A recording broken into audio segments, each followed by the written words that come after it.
They are everywhere in our environment, in the air we breathe, the water we drink, the food we eat. They are in everyday products we use for personal care and cleaning.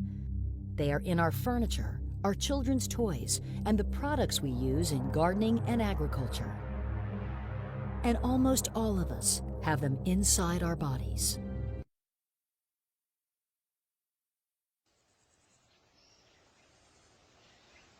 One day, our ancestor, Homo erectus, discovered fire. Huh? Well, what do you know? Fire! Ingeniously, he used it for light. For heat. And for barbecue chicken. Yum! The news spread quickly. Soon we were baking clay, smelting ore. Humankind had fearlessly embarked on the road to progress.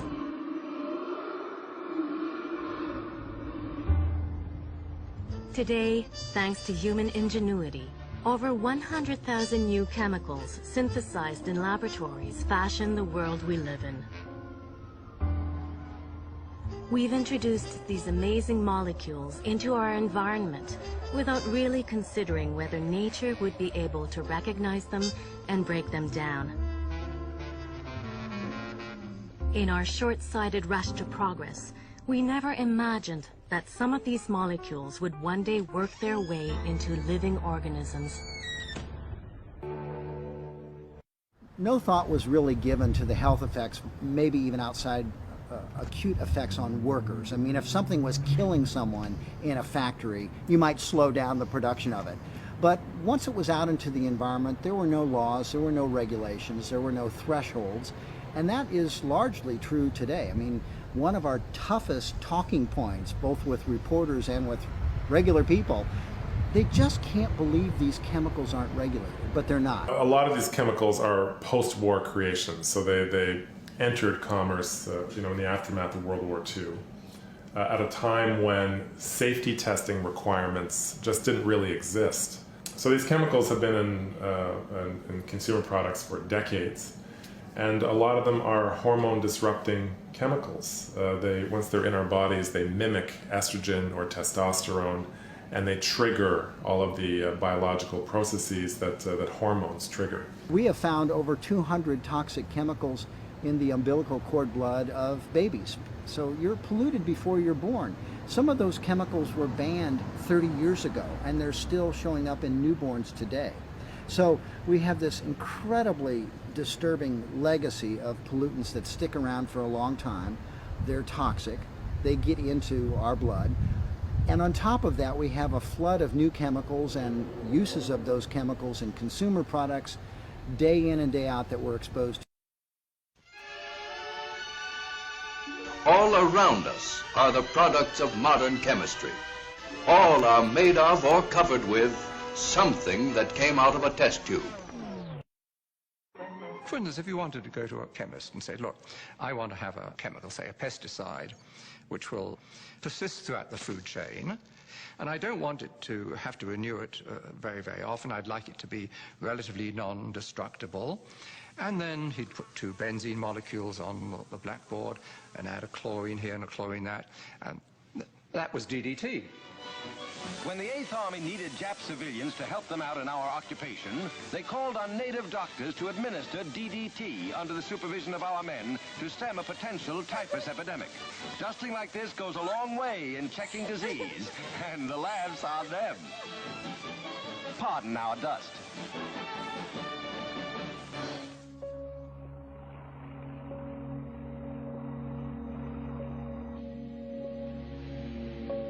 As the petrochemical era grew and grew, warning signs emerged that some of these chemicals could pose hazards.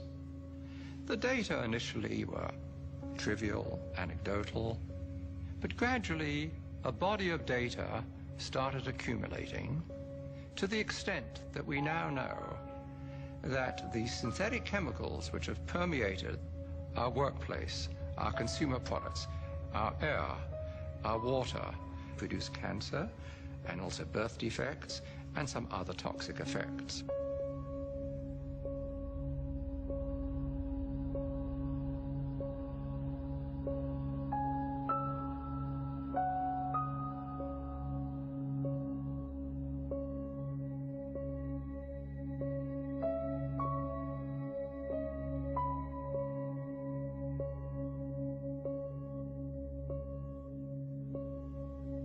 Furthermore, industry has known about this, at least most industries have known about this, and have attempted to trivialize these risks.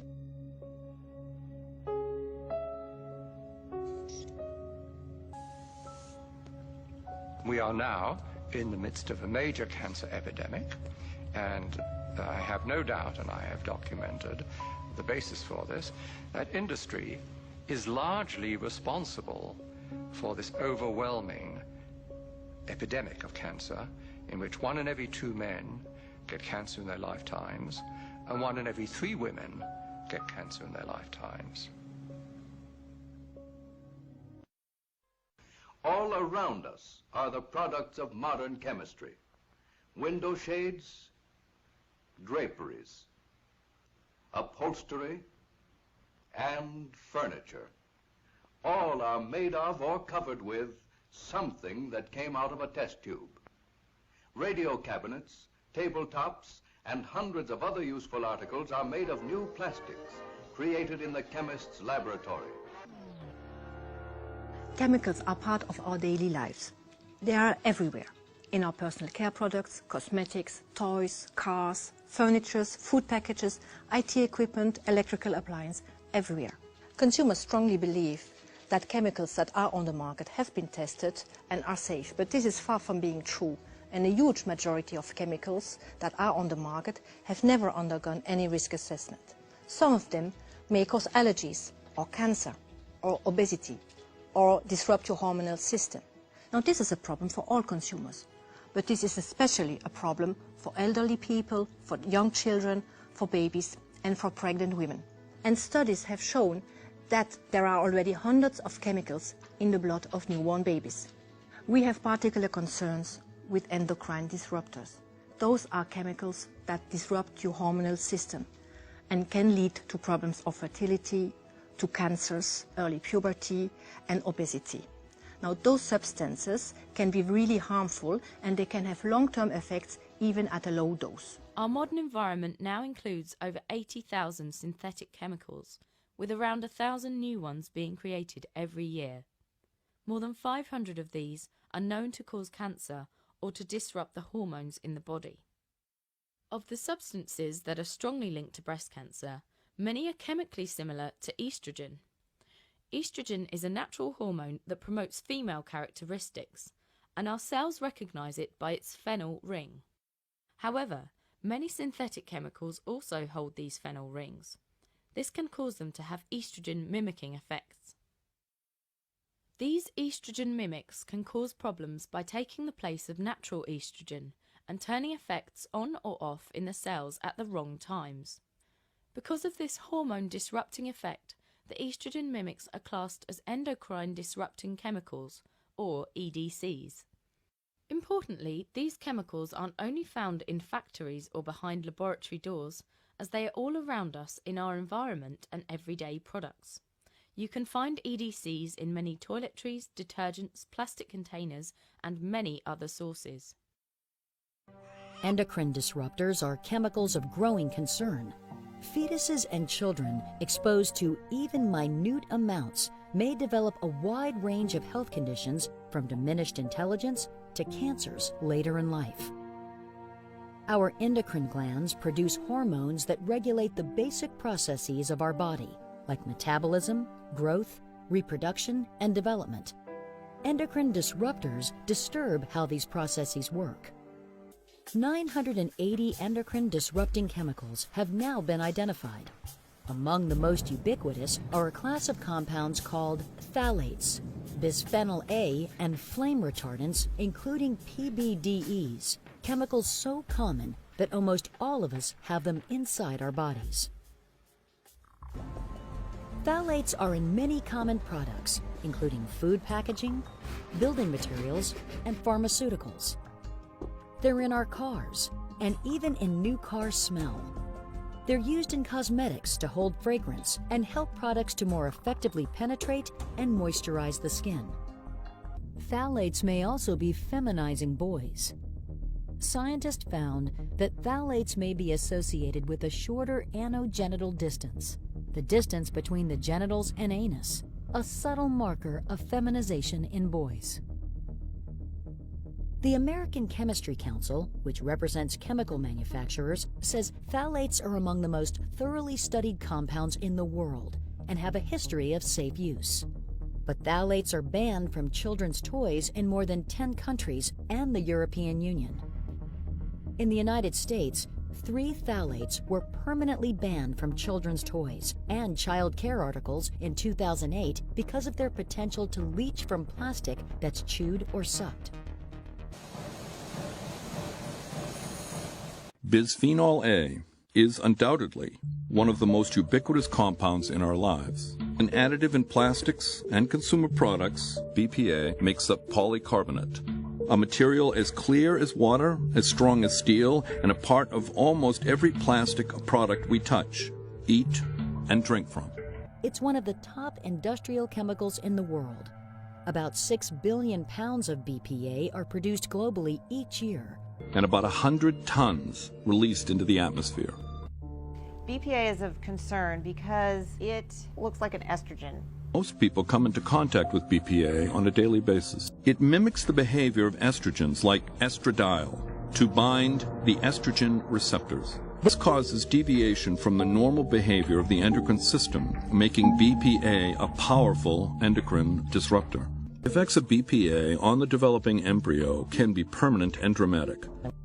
In addition to breast cancer, BPA may be associated with genetic damage and a wide variety of reproductive, metabolic, behavioral, and developmental problems.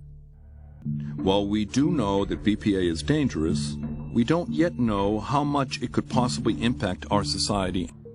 But BPA remains widely used in many consumer products, from electronics to medical equipment. And it's in the resin of can linings and in plastic bottles where it can leach into the food or liquid contents inside. The Food and Drug Administration, which has jurisdiction over food packaging, says BPA is safe at the low doses that occur in food. But many research and health organizations remain concerned about BPA's impact on human health at current levels of exposure.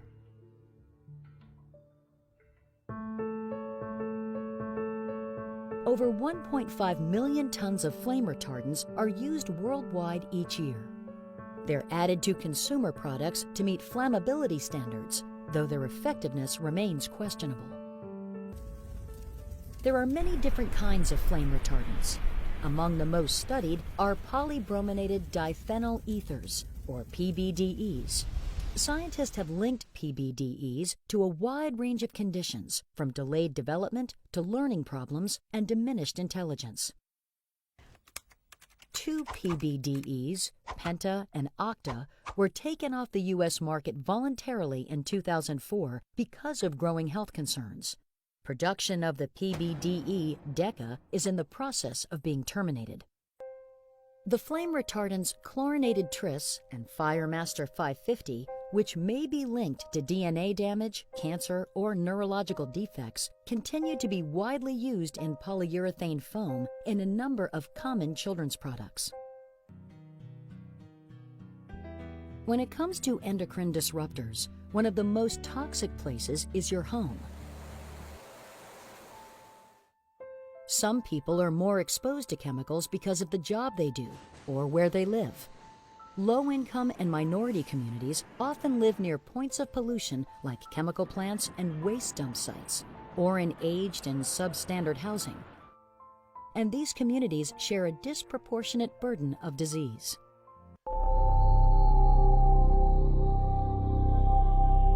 Well, somehow we have industrial chemicals floating around in our bodies. And you'd think one of those would be enough. But 232, it's kind of hard to say what's going on. I don't want to to take the chance of buying something that could be really bad for my family. Well, that's the game. Chances are you bought them already.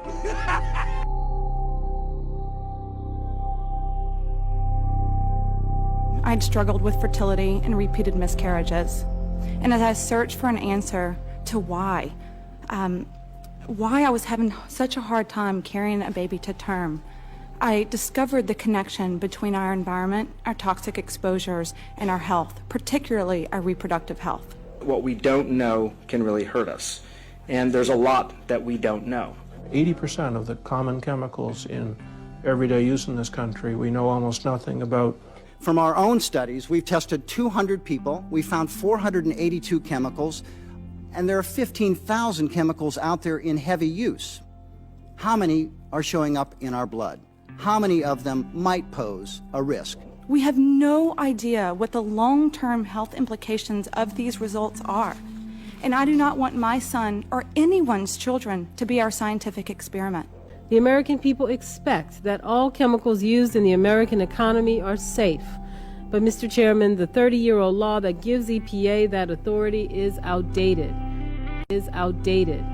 There are hundreds of chemicals in the environment that are coming from products that we are using every day, and these chemicals were declared safe dozens of years ago, and now we understand that they can disrupt the endocrine system, the controlling system of our bodies. Well, our hormone systems are very complex. And everybody must understand it goes beyond the usual sex hormones. There are a lot of hormones. Insulin is a hormone. I don't think most people understand that. And we have an epidemic of diabetes and obesity, all connected, in the Northern Hemisphere, that now, basically, some of the most recent studies, and even a human study, showed a link between a very commonly used plastic called bisphenol A and diabetes, obesity, and cardiovascular problems. What we used to think was that we could use high-dose testing to predict what's going to happen at low levels. That's how all regulatory toxicology works. We used to think that that was sufficient. But that was before we began to realize that some contaminants, like bisphenol A, behave like hormones. And the people that study hormones, endocrinologists, have known for years that what happens at high doses isn't necessarily the same as what happens at low doses. So all of a sudden, as toxicology is confronted with this new way of looking at chemical action, they have to throw out one of their most basic assumptions, that the dose makes the poison. The numbers are so small that they're beyond the comprehension of most people. That's how small they are. So you think of a part per thousand, a part per million, a part per billion, a part per trillion. A natural hormone, below a part per trillion, it can stimulate breast cancer cells to grow. And now we are seeing chemicals like bisphenol A that are what hard, clear plastic is made out of, and the lining of cans is made out of. It can stimulate breast cancer cells at below a part per trillion, just like the natural hormone. The easiest concept for people to remember is that this hand and the fin of a dolphin and the wing of a bat, at the early embryo stage, they look identical. And inside of the wing of a bat and inside of the fin of the dolphin is a hand. So at the beginning of development of a fish or a frog or a mouse or a human, the early stages of development that are disrupted by endocrine disruptors and the genetic mechanisms are almost identical. We end up looking different, but don't let that deceive you.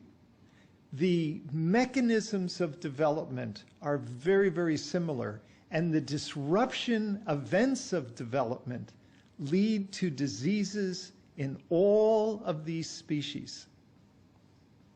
We have proven that in animals, if you expose during the time that you start out, your body starts out as one single cell and then becomes 2 cells and 4 cells and many cells.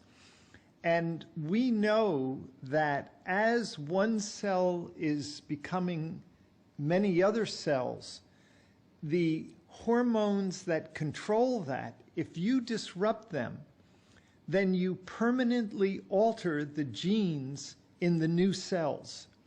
And when you do that at the beginning of life, those cells and all of the cells that come from them are defective.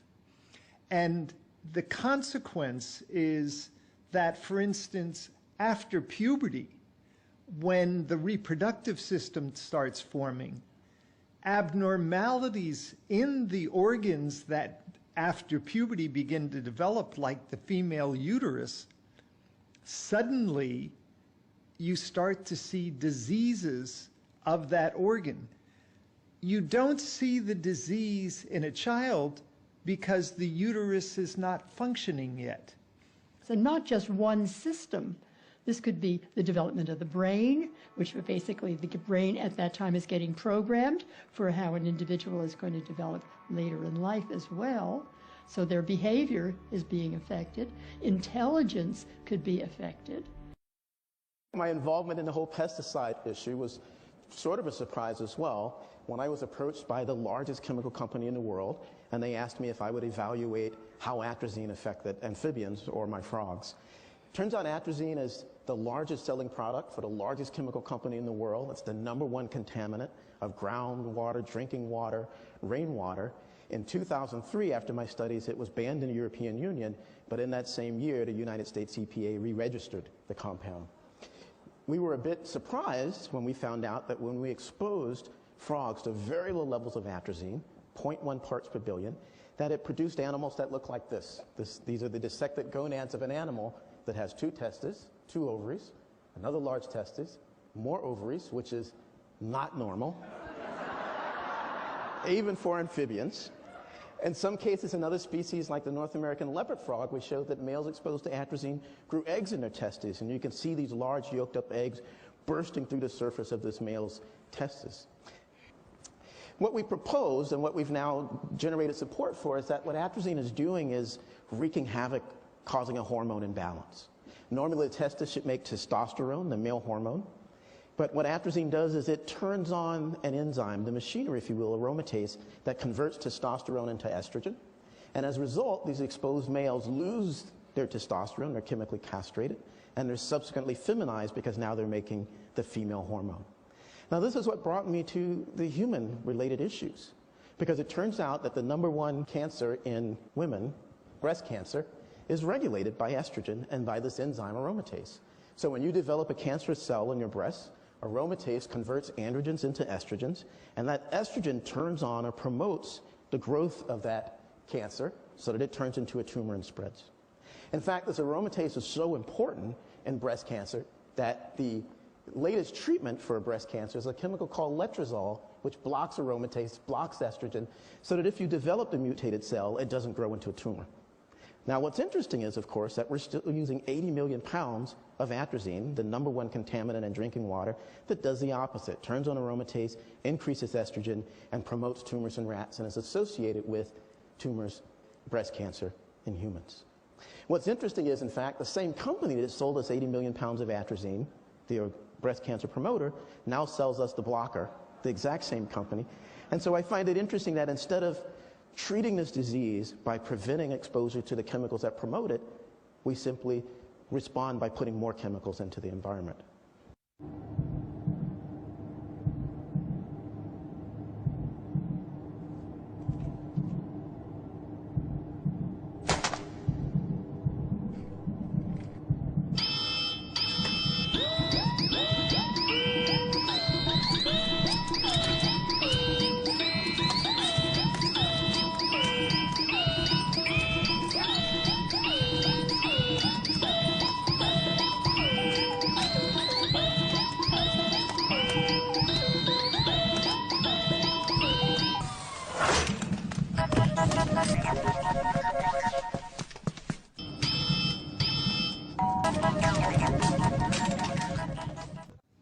I tell my college students, because I'm a professor, that the men in this class probably have half the amount of sperm in their testes than I do. Can you imagine? I am 3 times their age, and I am more than twice the man they are. New science is raising some scary questions. Is fertility declining, especially among men?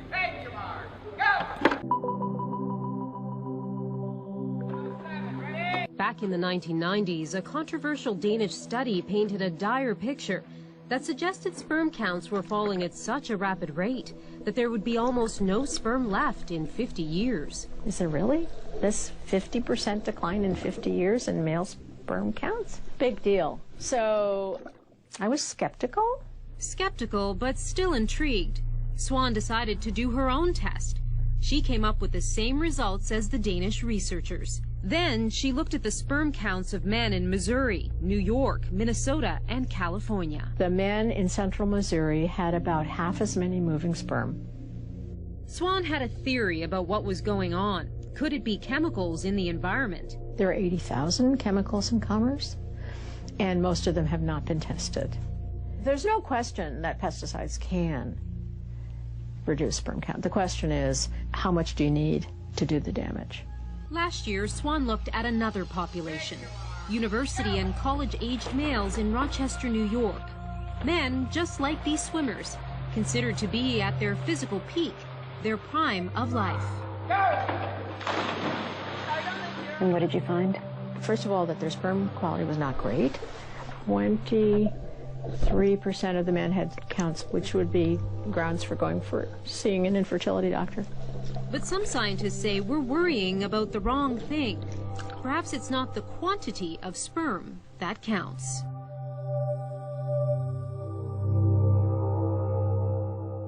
What you do have to worry about is the quality of the sperm.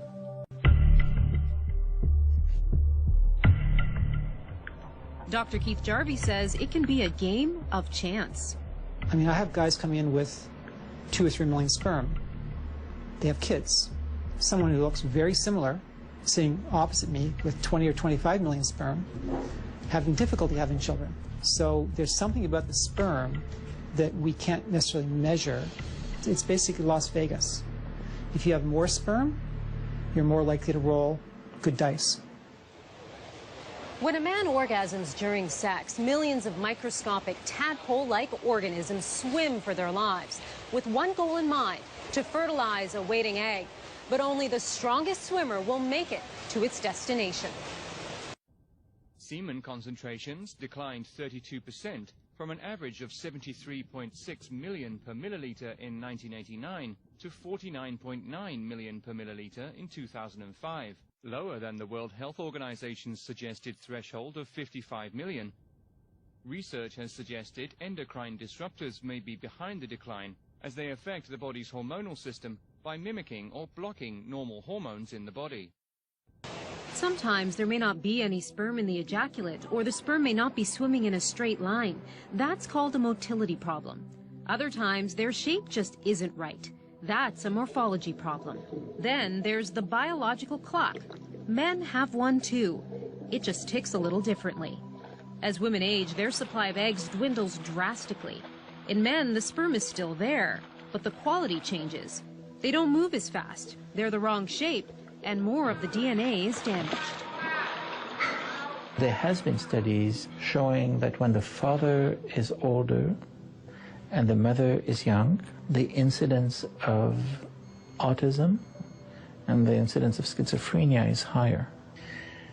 Some studies are only 1.5 times higher, other studies are up to 4 or 5 times higher. But regardless of the potential risks, medical science has turned its attention to solving the problem of the endangered male. One thing that we do know for certain is that there are certain forms of male infertility that by their very presence we know that they will be transmitted to the offspring. It's long been known cancer can rob a man of his fertility. But what if you flip that equation? What if infertility was a sign, a marker that a man might be more likely to develop cancer? New research suggests infertility may only be the first health battle men will fight.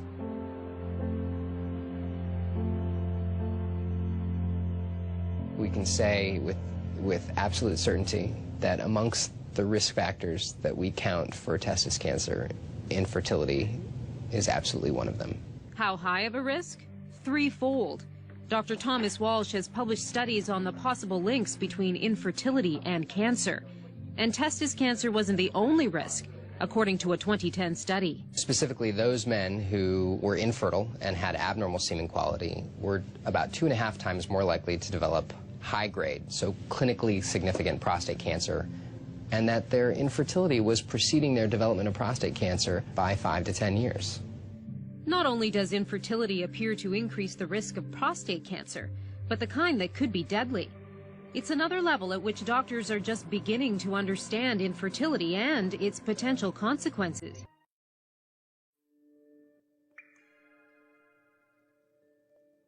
Many chemicals that have been designed and used over the years have ended up in places where they weren't expected. They've ended up in breast milk, they've ended up in children's umbilical cord blood, they've ended up in wildlife. They weren't expected to be there. When that happens, that means that chemical is behaving in ways that wasn't anticipated, and we should at that point reverse course rather than continuing to plow ahead, waiting for evidence of proof of harm before we decide to change course.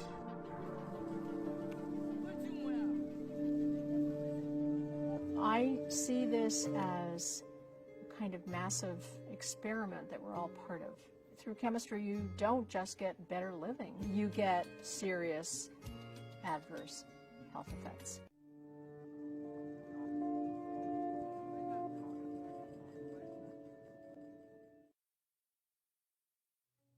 Chemicals can go into commerce, assumed to be safe.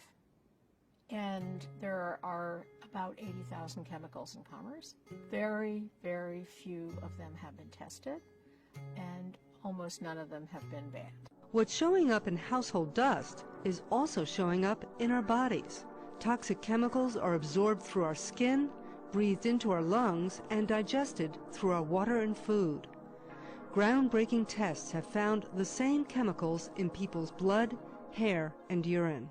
The endocrine system is important for human and animal health because it regulates and controls hormones and important functions like metabolism, growth, development, sleep, and mood. And this importance increases at critical life stages, such as infancy and childhood. Some chemicals might be harmful if our bodies are overexposed to them. So how do we know when we are overexposed to them? The first step is to establish the amount or the dose of a chemical required for the body to respond and produce an effect, and to determine how much is acceptable or tolerable for the body. There is a famous quote by Paracelsus, a 16th century Swiss scientist, that says, "All substances are poisons. It's the dose that makes the poison." This means that the higher the dose of a chemical, the greater the response and the effect, and as a consequence, the likelihood of an adverse effect. It also means that for most chemicals, there is a threshold dose below which there is no adverse effect. Based on the threshold, we can establish safe levels for substances such as food additives, flavorings, pesticides, and so on. However, some substances, known as endocrine active substances, that behave similarly to human hormones may cause adverse effects at low doses, but not necessarily at all higher doses. These chemicals have different kinds of dose-response curves. For instance, this U-shaped curve with high response, both at the low and high dose range, but not at the intermediate dose range. It would be impossible to calculate a threshold and consequently to establish a safe level for these chemicals. They're substances that interact with or interfere with hormones in the endocrine system. When this leads to adverse effects, they are called endocrine disruptors. Humans and animals may be exposed to a wide range of endocrine active substances. These can be naturally occurring, such as phytoestrogens in soya, or synthetic, like dioxins and some pesticides. We endorse the World Health Organization definition that an endocrine disruptor is defined by 3 criteria: the presence of an adverse effect, the presence of endocrine activity, and a causal relationship between the two. In other words, that the endocrine activity leads to an adverse effect. Not all scientists and regulators agree on a distinction between endocrine active substances and endocrine disruptors, but we believe that this is important. So what we are confronting here is still an imperfect world of knowledge, because we know that of these 140,000 chemicals, many of them simply exist.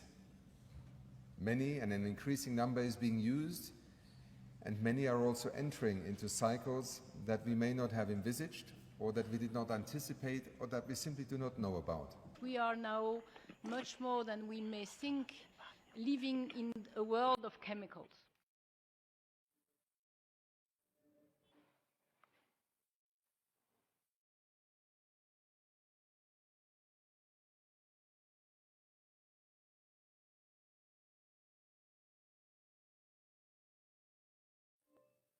Another point to illustrate what we call the chemical intensification, if you wish, of the economy is the fact that it's spreading in the daily life. Chemicals are not just used for discrete issues here and there. They are completely spread over in daily life through the penetration of chemical intensive products in, I would say, in the average product that we're using.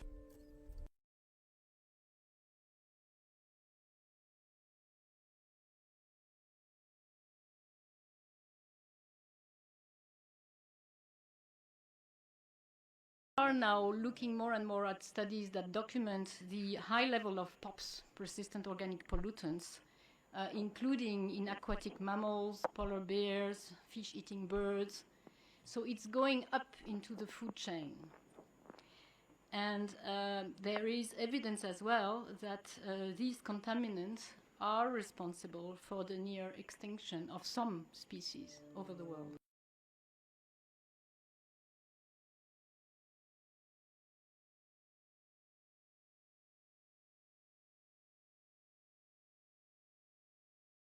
Economic costs, obviously. And there are very interesting evidence that unsound management of chemical bear very high cost. Just one example that I think you'll find in this report as well. If you look at the estimated cost of poisoning from pesticide in sub-Saharan Africa, only the injury and the loss of working time, I'm not talking about projection of whatever future revenues or, really only that, is estimated to be 6.3 billion US dollars in 2009. This is higher than the total ODA that is going to the health sector in the same area.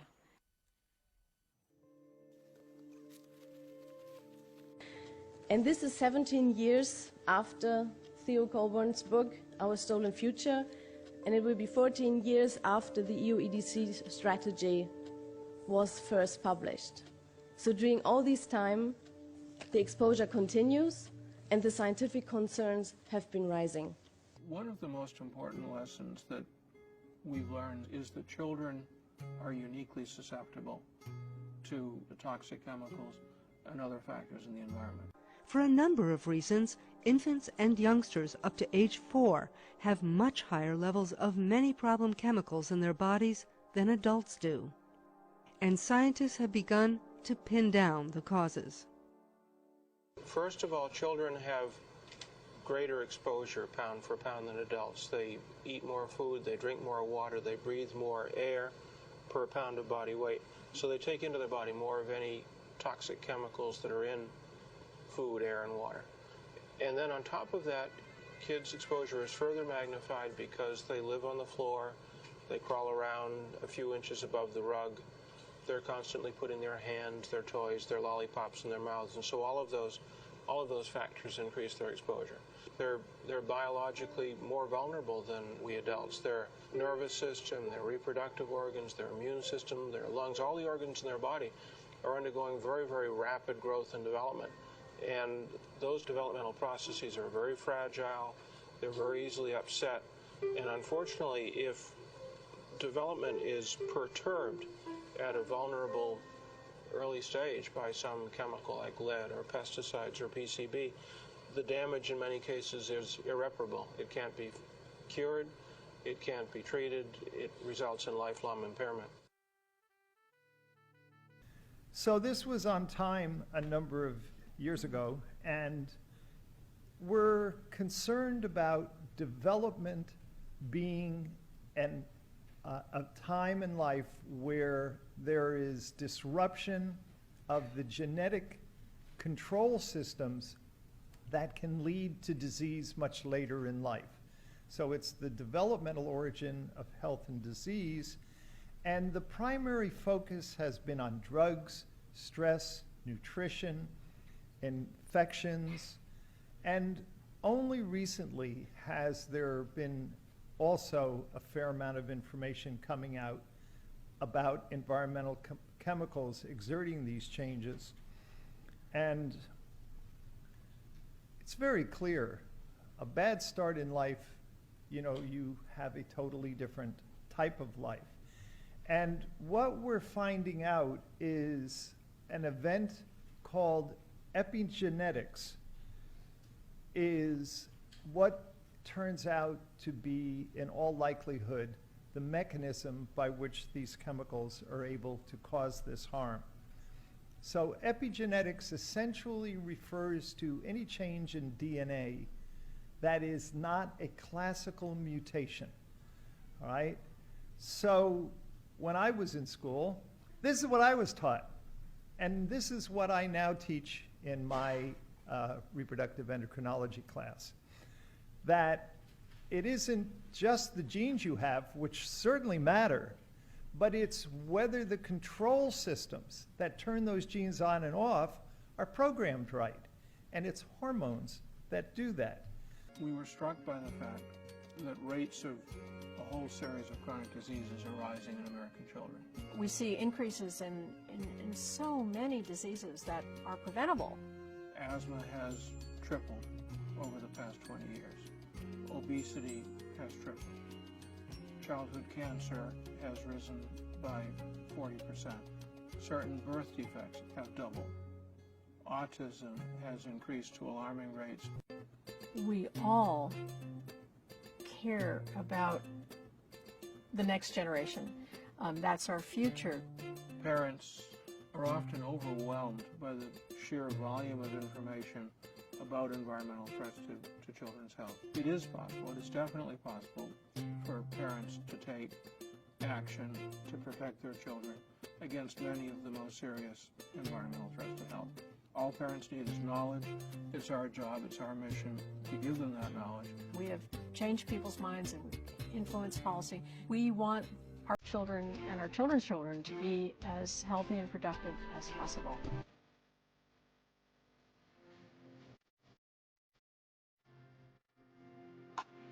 Now, if you're pregnant, the chances are you've got quite enough to worry about. But now, obstetricians and gynecologists are advising you to think about avoiding things like non-stick frying pans and new cars.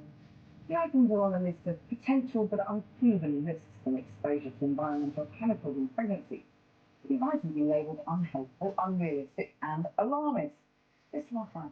The reaction in the newsroom this morning was that these were pretty extreme guidelines. Do you intend pregnant women to stick to all of them rigidly? What the document outlines is the fact that for a while we have been concerned about certain chemicals that may be present in our environment. We do not know what the risks are, but we wish to make women more aware of this, giving them the information that they might find helpful so that they can make decisions to change their lifestyle. The problem with determining effects of any chemical exposure, especially mixtures of different chemicals, means that it's a long time, it'll be a long time before we would even know if there are any risks. What we hope to do with this document is have a proactive approach so that we could give women the information and so they can make informed choices. Those most threatened by toxic chemicals are not adults. They are children and babies. But the most vulnerable of all have not even been born. The early development of the embryo is identical for men and women, okay? The sexual differences begin to develop later, and it's really because if there's a Y chromosome that comes from the man, that causes the embryo to develop testes. And testes cause the result in the secretion of testosterone. And therefore that modifies the developing embryo to develop as a male. Because the Y chromosome is the male chromosome. So all you ladies have XX chromosomes. We poor males have X and Y. And the Y chromosome makes the embryo masculine by causing a testis to develop. There are other genes too, I'm not going to take you through, but the main thing is that it the testis leads to the secretion of testosterone, which modifies the embryo to develop as a male. There is no question that the most serious effects are to the unborn child. Because the effects are permanent, and because the fetus has very few defenses against these chemicals. This is a time when all the cells are starting to divide from each other, developing into organs. And this can start as early as 6 weeks, even earlier after conception. Until recently, doctors believed that the fetus was protected from contamination by the placental barrier. But the womb provides no such protection. Everything that the mother is exposed to could potentially expose the fetus. The difference is that the fetus is exquisitely sensitive, many, many more times more sensitive than the mother, and so it's much more dangerous.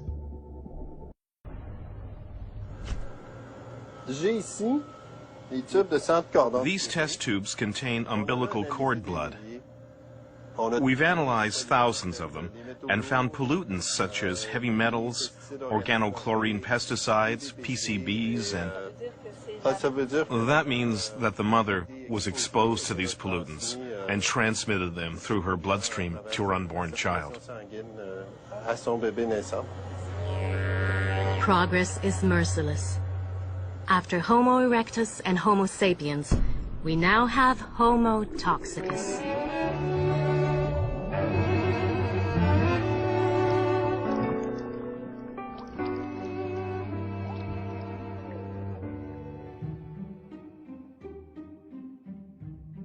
We're all familiar with the idea of inheritance and DNA. We're all familiar with the idea that the environment affects the development of the child. What we now realise is that these two are much more intertwined than we've known before, that the environment actually affects the DNA. And this is the new exciting science of epigenetics. The mice are agouti mice. One is kind of really much bigger and yellow, and the other one's much smaller and brown. Neither have a disease. They're the same species, but obviously they look really different.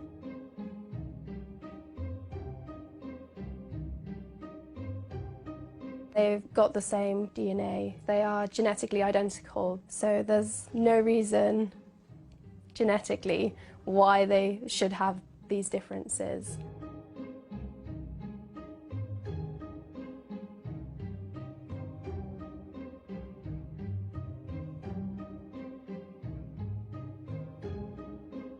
Well, what we now realise is that changes to the DNA are possible, so-called epigenetic changes. That means on top of genetics.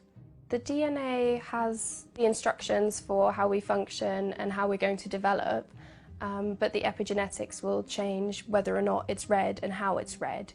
So typically when we think of DNA, we think of a double helix, but actually DNA is tightly called around proteins called histones, And depending on the spacing between these histone proteins, that will determine whether or not the machinery that's going to read the DNA is able to access it. So obviously if you've got really nice spacing, the DNA in between the histones is able to be read. But if it's bunched together, you just can't get at it, and there's no way that the machinery can read the DNA and interpret the instructions that it contains. And what happens is that new chemical groups are added to the DNA, and these control whether the gene is turned on or off, or if it's turned on, how much it's turned on. The methyl group sits on the DNA and essentially blocks it from being read so that the gene is inactive. The only difference is what the mothers ate during pregnancy. If you feed the pregnant mother mouse a normal diet, then the gene which is responsible for the yellow coat colour, that's still switched on and being read.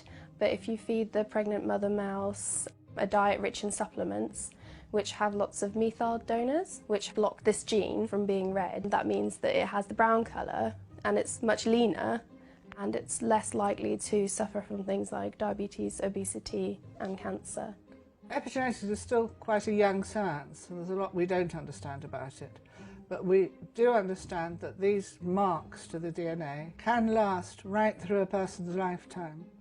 It's not nature or nurture, it's nurture affecting nature in a way that we're starting to understand at the molecular level.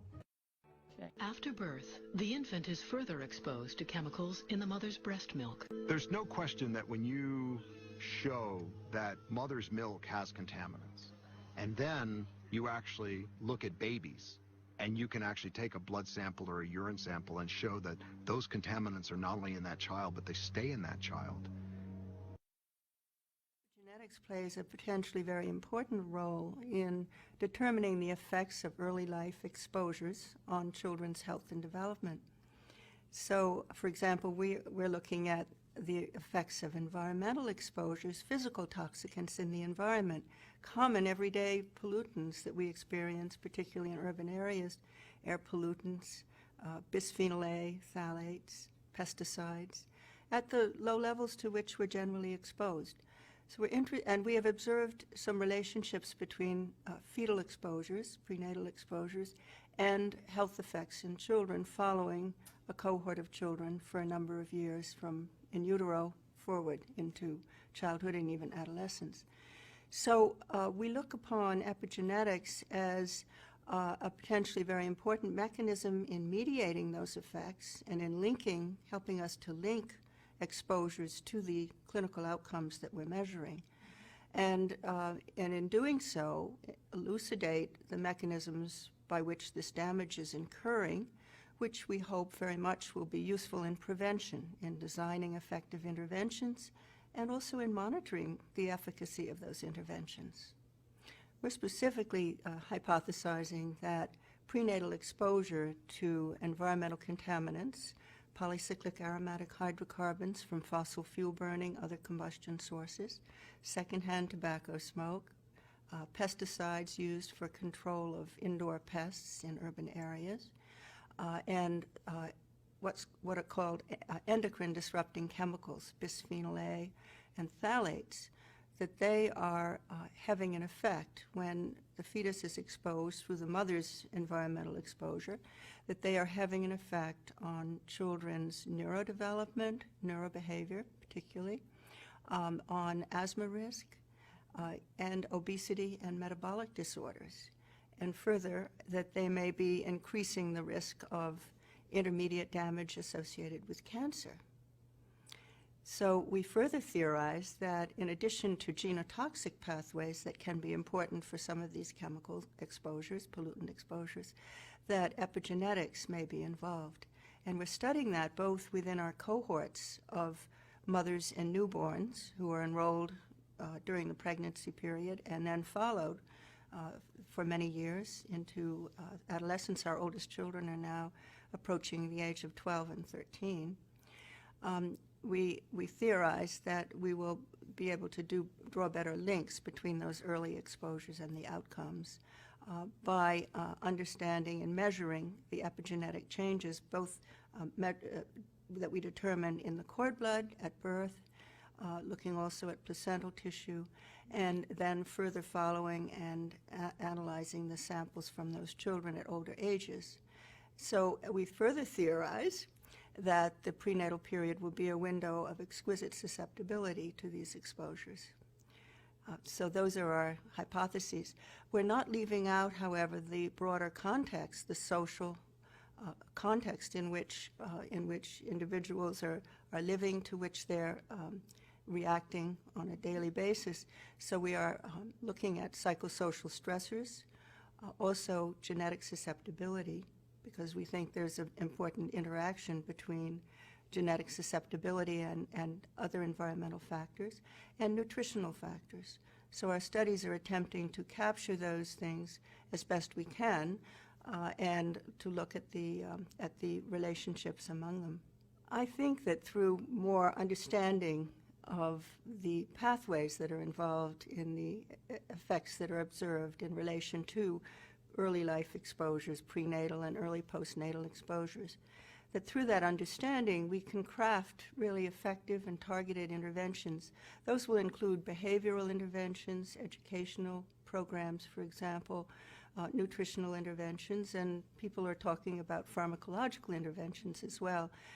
My area, focusing on preventable environmental exposures, in my area, we tend to think of policy changes that can dramatically affect the environment of a population, and actually dealing especially with involuntary exposures that are problematic, such as, for example, air pollution. So we think in terms of how scientific data can inform policies, regulatory and other kinds of policies, to address those environmental threats. I mentioned our exploring, really the word is exploring, the interactions between the environmental exposures, the physical toxicants that we're interested in, and the other factors, genetic susceptibility, nutritional susceptibility, psychosocial stressors, all of which can worsen, exacerbate the effect of the physical toxicants. Those studies, because our cohorts are fairly limited in size, we enrolled about 740 women in pregnancy and are following them and their children. Those are fairly limited. We consider them to be exploratory, but that it's important to attempt to assess those at this point, and then hopefully we'll be able to do larger studies in the future.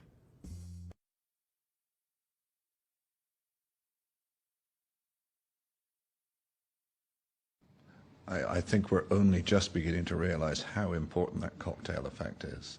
It's extremely difficult to study. It's expensive, time-consuming. But what the animal studies, very carefully conducted animal studies, have shown is that when you take these chemicals at levels at which individual chemicals have no effect, then together they can have big effects. And again, the effects that we're talking about that have been studied so far are on male reproductive development, so they will include this time window of vulnerability. And the implications of that are enormous, because it means that when you look at one chemical that we may be exposed to low levels of, and which is, you may think this will have no effect, you can't look at it like that. You must say, what else are you exposed to, and how will those add up? So you move in a what we call dose additive way from no effect on each of the chemicals to combining them and having a very large effect. So I think it's something that everyone is familiar with. If you go to the doctor, your doctor says, what else are you taking before I prescribe this, right? But we don't do that with the chemicals.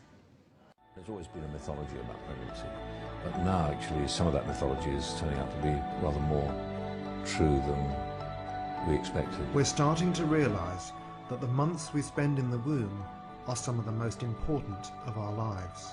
So what happens in the womb can last a lifetime. We're just beginning to understand that chemistry. That chemistry operates in the range of parts per trillion and parts per billion, which industry has told us for years it's harmless. Concentrations like that are unimportant.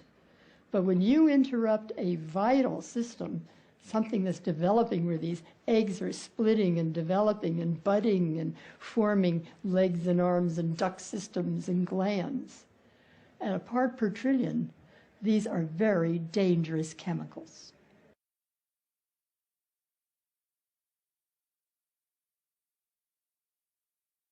Fred Wamsall of the University of Missouri and Don Tillett of the U.S. Geological Survey live and work in the nation's heartland. Alarmed by rising numbers of wild animals found with bizarre developmental and reproductive problems, they've joined a national effort to find the cause. The prime suspects include pesticides, the residue of birth control pills and other drugs in treated wastewater, and a compound found in many familiar plastics, bisphenol A. The problem with chemicals such as bisphenol A is it breaks out of the plastic and leaches into water. Studies show that from water, this chemical can get into animals, and there it can act like a dose of the female sex hormone estrogen. Too much estrogen can disrupt the endocrine system, and that's been linked to a wide range of health impacts, including gender bending. One critical unanswered question is at what level of exposure these effects occur. With bisphenol A, we're talking about extremely small quantities of this chemical getting into the environment. Samples drawn from this stream had only 30 parts per trillion. Wamsall is worried because studies show tiny amounts of bisphenol A can derail early cell development in mice. And if mice are vulnerable, might people be as well? Recently, Wamsall tested clear plastic baby bottles to see if they release bisphenol A. He devised the simplest of experiments. Let distilled water sit in brand new bottles for 24 hours and then test it. Every one released bisphenol A. Curious, he then decided to see what happens when the same baby bottles are run through an ordinary dishwasher, which heats them to 140 degrees. Some of these bottles, by the time we had washed them 10 times, were leaching 10 times more bisphenol A than they had before they had been washed. The plastics industry vigorously disputes any danger to children from the chemical. They cite the continued blessing of the U.S. Food and Drug Administration. Bisphenol A, or BPA, is a chemical that is much discussed these days. BPA is the essential ingredient used to manufacture both polycarbonate plastics and epoxy resins.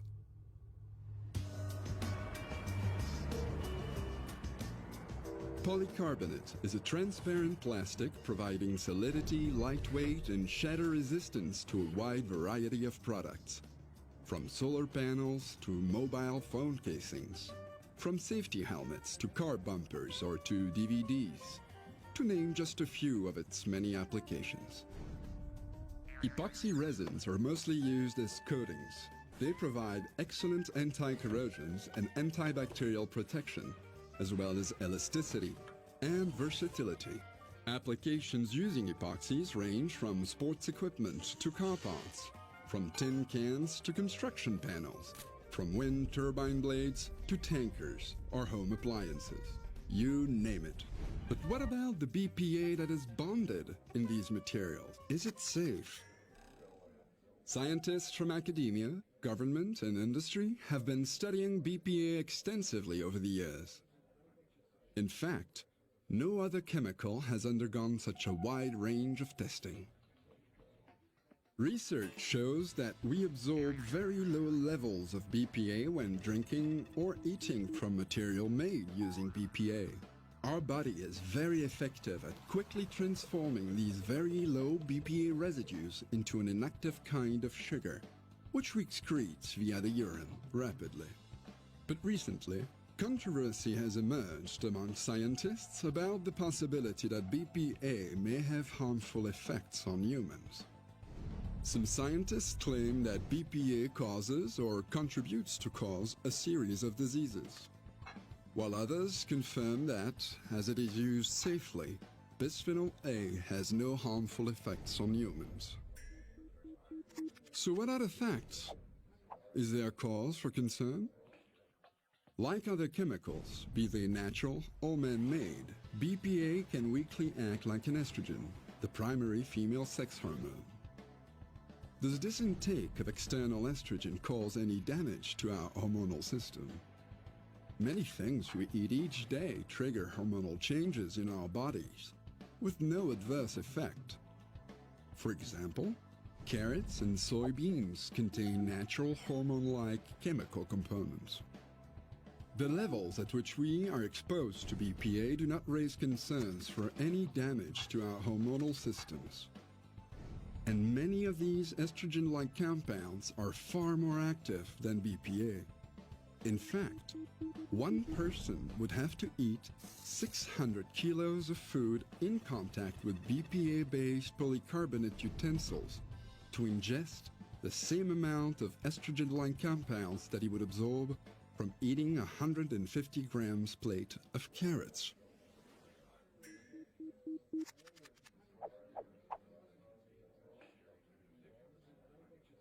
BPA has been found in urine and blood samples of people affected with diseases such as cancer, obesity, or diabetes. There are many different risk factors for these diseases, and often they're associated with lifestyle and behaviors. Physical inactivity, unhealthy diets, drinking, and smoking are all identified risk factors. The mere presence of BPA in blood and urine samples does not mean it causes cancer, obesity, or diabetes. For example, people drinking beverages from cans coated with epoxy resins will display some BPA in their urine. But to reach a level at which BPA would become harmful, a 60 kilos person would have to drink more than 1,800 cans a day. So, for BPA, as for any other chemical, let's look at the facts, investigate examples, and use our best judgment before jumping to any hasty conclusion as regards the safety of a product which plays a key role in food and sanitary protection. From recreation to food, from convenience to shelter, BPA brings many benefits to our daily lives. And while we may have questions on its effects, research and experience show that BPA is safe. It's not lost on some of you that that is special interest blabber. We heard that from the American Tobacco Institute for years. Remember? 3 studies are equivocal about whether smoking causes cancer. The record shows that many of the country's most respected doctors openly challenged anti-cigarette claims. A California doctor said, "As a scientist, I find no persuasive evidence that cigarette smoking causes lung cancer." A New York doctor told Congress, "To claim there is now sufficient scientific evidence to establish that cigarette smoking causes disease is, in my opinion, unjustified."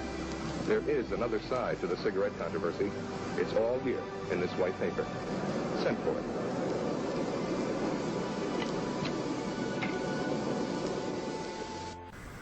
What cigarette do you smoke, Doctor? Tens of thousands of doctors in all branches of medicine, in all parts of the country, were asked that question. The brand named most was Camel. Smoke Camels, the cigarette so many doctors enjoy. This new insect destroyer contains a lot of DDT. Its DDT content is even higher than government specifications. Ideal for vertical surfaces, on fruit and vegetable stands, in cupboards, and it's perfect for ridding Fido of those unwelcome house guests. This contemporary home shows how modern asbestos materials can be adapted to any style or design. Notice how the asbestos cement sidewalls help add dignity and charm. Oh, it is attractive. Yes, and it'll stay that way, too. That's what I like about it. And they correctly said, and still to this day, we do not know biophysically the precise links between smoking and cancer. So they give you a therefore when there's no therefore there. Therefore, it's premature to act. That's a personal value judgment or risk management. Of course, they protect market share. Whereas the data are so overwhelming epidemiologically, the statistics, that you'd have to be crazy not to control this, even though you don't understand every detail of the mechanisms.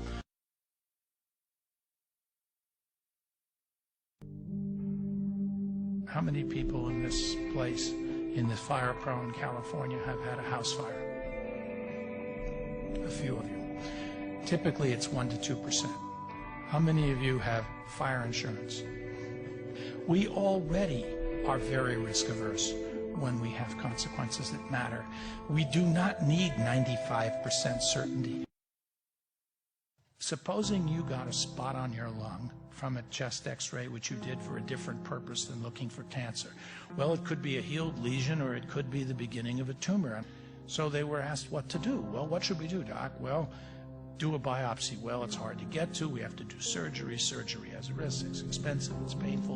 In other words, there's a price for a false positive. If you believe that that could be cancer and you try to take it out, you will pay a price. So, okay, we don't want to pay the price, so let's wait and see. What can we do? And the doc said, well, you can wait, and if it grows, then we better take it out.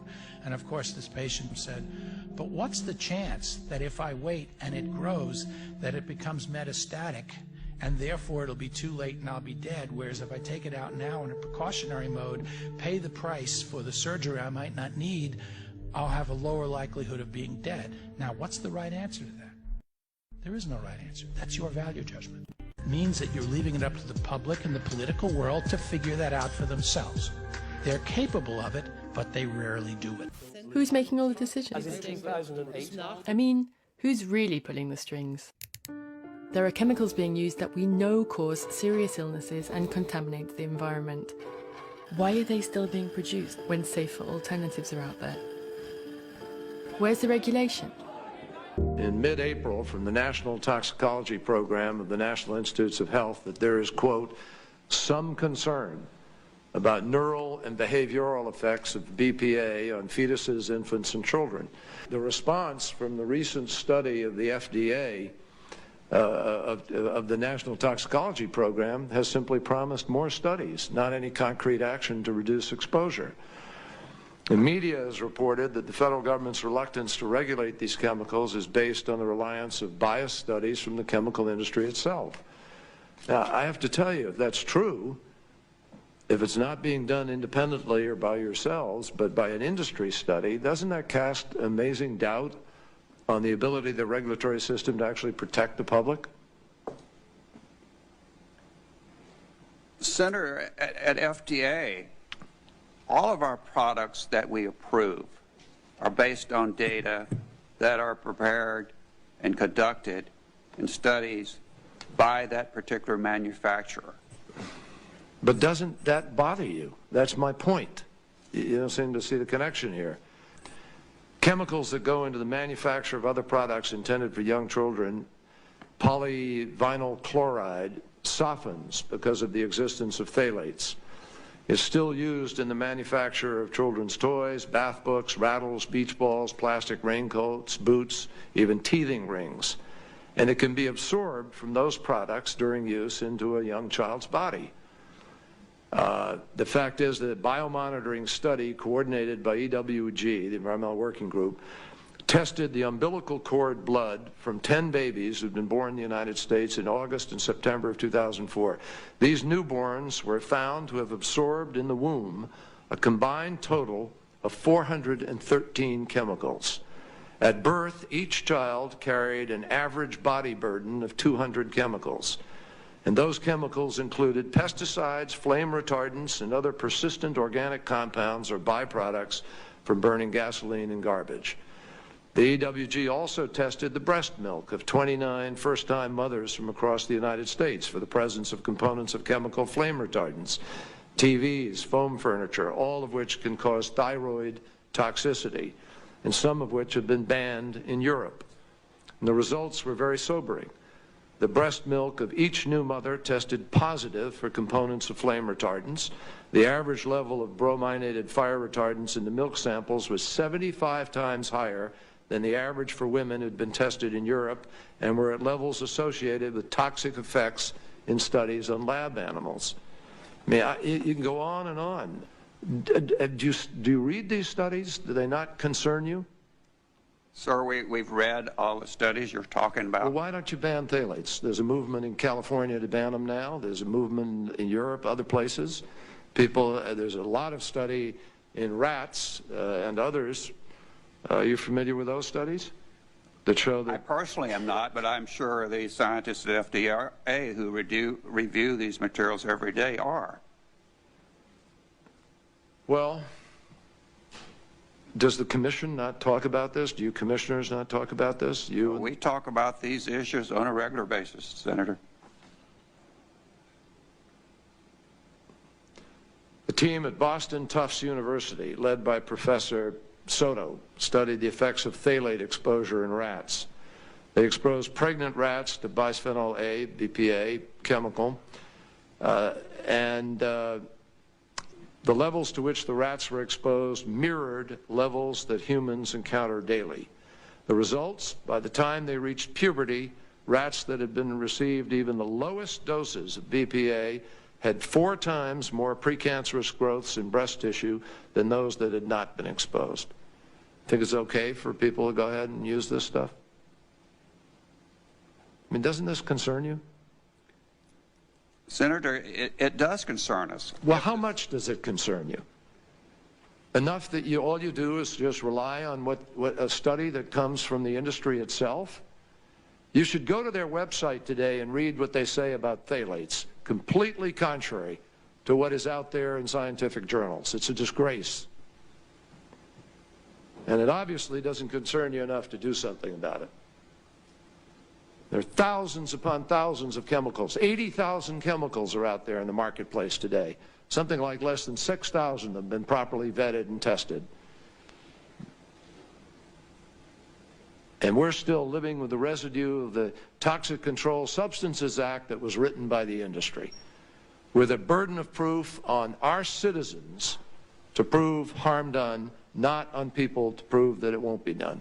Under the Toxic Substances Control Act, or TSCA, the burden is on the Environmental Protection Agency to show that an industrial chemical is unsafe.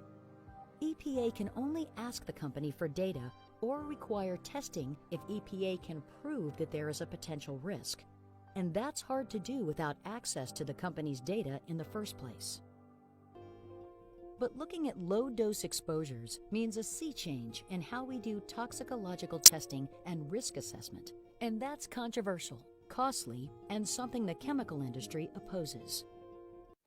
And I tell you, I mean, I could go on and on. I've used my time here, and it's not appropriate to abuse it. But I just think the job is not being done, sir. I have to tell you. And I don't think the American public is being adequately protected. And I think we're going to have to find, this law has got to be rewritten. And we've got to start to do what we're supposed to do, not what the industry always asks us to do. You have any response? None. Think everything's okay? Senator, as studies become available to us, we at FDA apply studies from whom become available to you? If they've been... No, the only studies you're getting right now, have you asked for studies from independent sources? We don't normally ask for independent sources. Then you don't protect the American people if you don't ask for them. If you don't look beyond what's handed to you.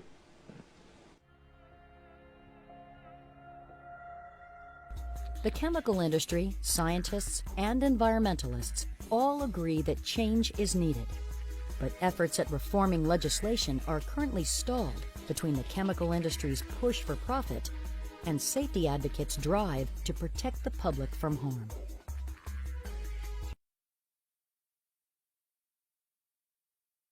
Let's see how it works in practice.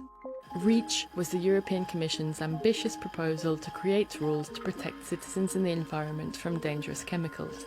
The idea was to require the chemical industry to demonstrate the safety of its products and to substitute chemicals of very high concern with safer alternatives. Frightened by the potential financial impact on their business, the chemical industry launched a multi-million-euro campaign to kill off the REACH proposal. The corporate lobby groups started working their revolving doors, with staff moving to and from the very commission department that was writing the legislation, DG Enterprise. Its director, John Paul Mingerson, was headhunted as general advisor for lobbying giant Business Europe. Meanwhile, chemical multinational BASF was found to be funding advisors within DG Enterprise and seconded more than 200 of its staff members to the German government. A lobbyist from the German Chemical Federation, VCI, also acted as an advisor to key members of the European Parliament. All this gave big chemical corporations privileged access to political information and made it far easier to influence the decisions. Their huge lobbying campaign proved to be enormously successful. REACH entered into force in 2007, but was dramatically watered down, with many loopholes allowing many of the more dangerous chemicals to remain on the market. The EU's legislation regulating chemicals is not sufficient to determine whether substances have endocrine disrupting properties and lacks data requirements. The matter is being taken very seriously by the European Parliament, where a resolution was adopted in 2013 in order to identify and ban harmful endocrine disruptors. The potential risks to health are great, including cancers and developmental abnormalities for newborns. La pression que nous devons faire sur la Commission doit être totale. D'un côté, contre nous, nous avons un lobbying effréné de la part de l'industrie chimique en Europe. Ça, il faut l'avoir en tête. Despite its obligation as the executive body of the EU, the European Commission has until now failed in implementing the measures MEPs and member states have called for. Sweden have been the first country to bring this issue to the European Court of Justice, which recognised the breach of law by the European Commission. I have to call upon the European Commission, the guardian of the treaty for the European Union, to respect a ruling of the European Court of Justice and to comply with it. The court's ruling that was crystal clear to say that there was no impact assessment to social economic consequences was necessary before the independent scientific criteria would be set.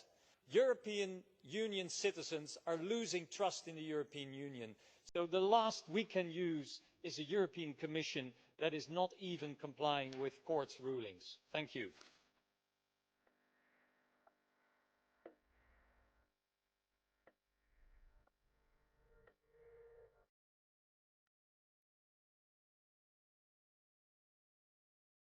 It is true that the Commission failed its legal obligations to deliver on time. It is our job as policymakers to protect the European Union citizens from the impact of such substances when they have adverse effects.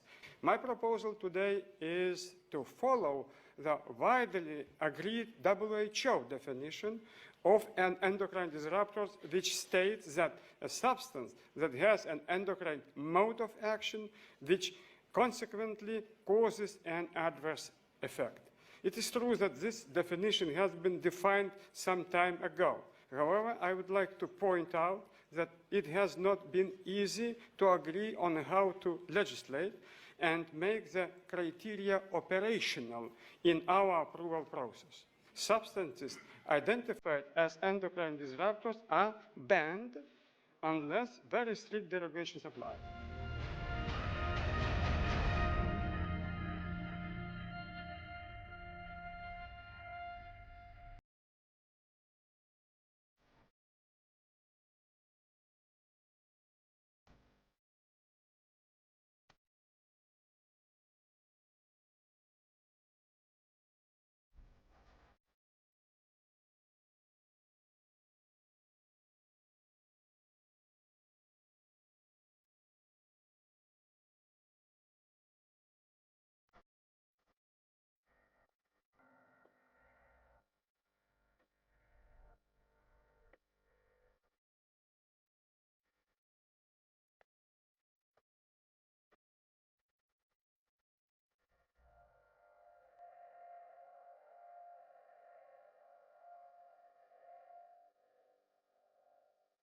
Not every lobbying story ends that way.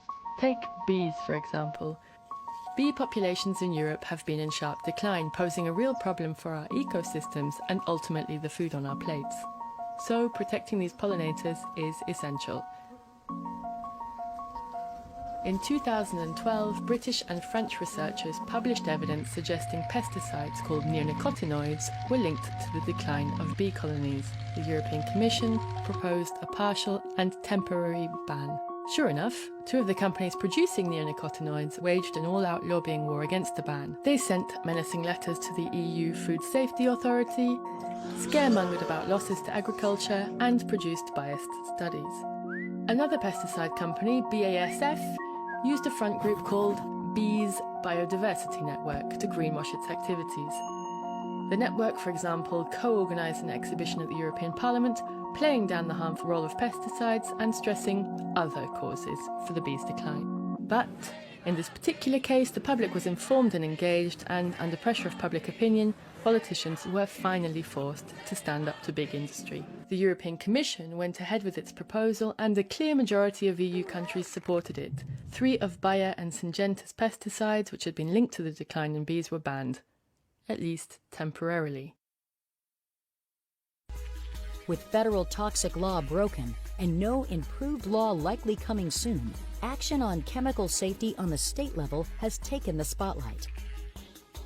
In 2013, 29 states introduced policies to reduce exposure to toxic chemicals in legislative sessions.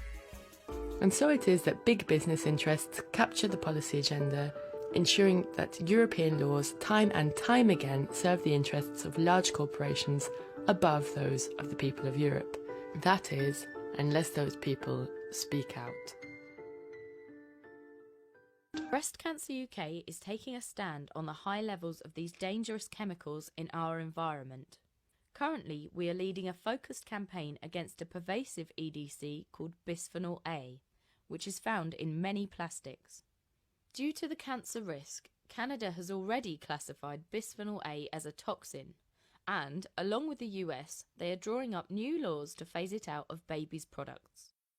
But the UK government has not acknowledged these dangers, as they argue that there is not yet enough conclusive evidence on how bisphenol A affects people.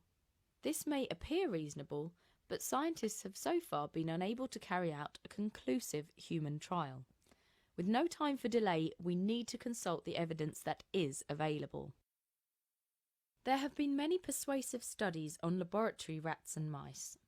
They consistently demonstrated that exposure to bisphenol A in the womb and around the time of birth leads to alterations in mammary tissue, which can go on to develop into tumours. Importantly, the subjects were given environmentally relevant amounts of bisphenol A, low concentrations of the chemical, just as any person would encounter in everyday life. Studies have also been carried out on cultures of human breast cancer cells. They demonstrated that bisphenol A can activate estrogen receptors and encourage the multiplication of cancer cells. Further studies have shown that exposure to bisphenol A is also very common. The chemical is present in plastic food containers, food can linings, and babies' products, and it has been proven that bisphenol A can leach into what we all eat and drink. 38 of the world's leading scientific experts on bisphenol A have considered all this evidence and warned policymakers about the potentially harmful effects of exposure to the chemical. The evidence shows us that something has to be done.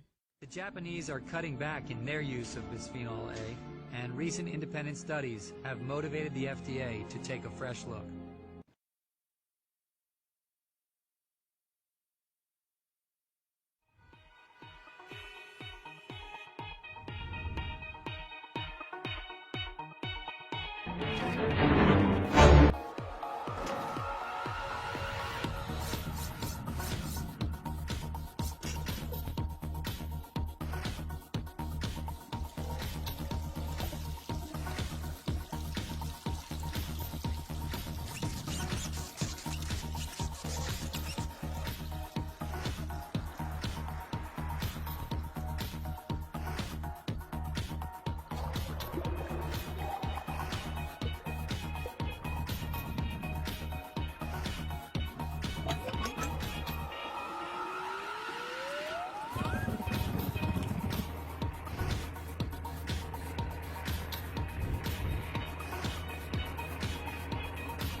It's not so much you are what you eat, it's that you are what your mother ate, and maybe you are what your grandmother ate. And if you take our data, you are what stress your grandmother or grandfather had.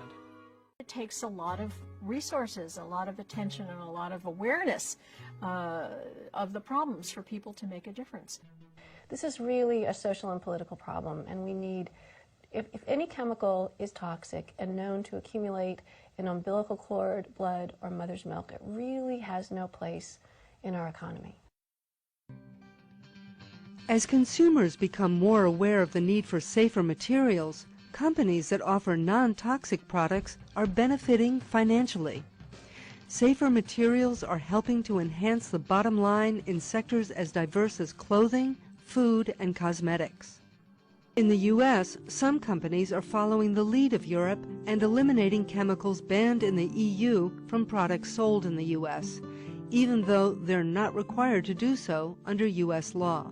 In fact, hundreds of companies have signed the Compact for Safe Cosmetics to provide at least the same protection in the U.S. as in Europe. And then there are some promising new developments in laboratories. Green chemistry. Why not come up with alternatives to mercury? Why not come up with alternatives to the hazards? To design at the molecular level, just as an architect designs a building, we can design molecules to do what we want them to do. We don't have to have toxic materials. Green chemistry is the science of how to make materials that society depends on in an environmentally responsible way. That's basically what it is how do you make a molecule and have that molecule do all the things you want it to do and not hurt the environment. I would say, quite frankly, we should be more worried about these health effects. They are going to be more imminent in terms of human society and humankind and all living organisms on Earth than the threat of climate change. It's going to get us sooner. Every generation before our generation was not living as long as we are living and not as healthy as us. And now what we are seeing is the younger generation with tremendously higher incidence of cancer, of obesity, of diabetes, of neurologic disorders, of brain and behavioral abnormalities, of immune disorders. All of these are caused by environmental endocrine disruptors. And the incidence of all of these diseases in our children are much higher than in my generation. Well, with what I know today about the extensive misuse of chemistry on a global scale, I cannot conjure up good dreams for the future. I have only bad dreams. Yet I want the world to be cleaner and to be kinder to each child that is born. I often wonder what makes me keep digging. I'm going to cry with it. But I also realize that in the process of dehumanizing mankind with man-made chemicals, we are also producing individuals who will never understand the need to protect what is natural, to protect our life support systems. Individuals who will never see the beauty and the mystery in the birth of a new baby or the bursting forth of foliage and a food crop in the springtime. Despite these dire thoughts, more and more, though, I see parents who are concerned about their health and the health of their children. And women especially are trying desperately to find out what is safe and what will not harm the babies they are carrying in their wombs and their children already there in their homes. There is also hope that deep within everyone, there is something bigger and stronger than we are aware of at this time that cannot be suppressed by man-made chemicals. Something that will prompt some very exceptional leadership to step forward with the courage to turn off corporate control of the government and the world and take back for society what it needs to thrive.